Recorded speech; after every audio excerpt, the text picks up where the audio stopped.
প্রতিদিন আমি এভাবে ক্যামেরা বন্দি করে রাখি এই আমার ফুলগুলি। বেশিক্ষণ থাকে না তো, বাতাসে উড়ে সব, যখন একটা বাতাস ছাড়ে সব ফুলগুলি উড়ে কোথায় চলে যায় বলতেও পারি না। এই গাছটা প্রতিদিন ফুল ফোটে, কম হইলেও মনে হয় যে 2-3টা হইলেও ফুটবে।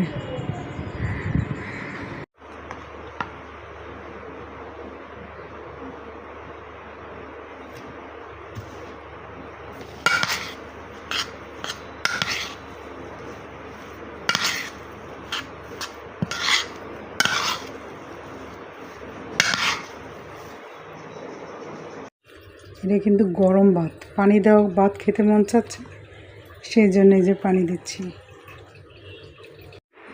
আমি কিন্তু সবার পরামর্শই শুনি, যে একটা ভালো লাগে তারটাই আমি ধরে রাখি। আর একজন আমাকে পরামর্শ দিল যে এরকম সকালবেলা যদি এভাবে ব্রেকফাস্ট করা হয় তাহলে নাকি শরীরটা ঠান্ডা থাকে। যেহেতু আমার পানি দেওয়া ভাতটা রাতের ভাত নাই, সেজন্য একটু গরম ভাতটারে এইভাবে কিছুক্ষণ রেখে দেবো, তারপর একটা ডিম ভাজবো, তারপর খাওয়া শুরু করবো। কিছুদিন খেয়ে দেখবো। এই যে সকাল কয়টা বাজলো, ডিম ভাজতে যতটুকু সময়, আর ভাতটা একটু পানিটা গরমটা ছেড়ে নে, তারপর খাবার শুরু করবো।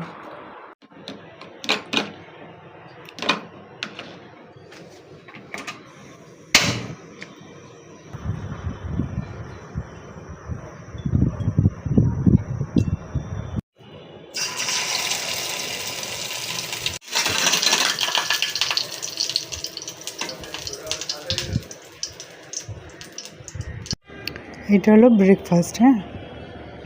3 বেলা যে খাবো তা না, শুধু সকালবেলা কয়দিন খেয়ে দেখব এটা কেমন উপকার আসে, তারপর আপনাদের সঙ্গে আবার শেয়ার করব। তাহলে আজ রাখছি, বিষয়ে ভালো থাকবেন। আল্লাহ হাফেজ।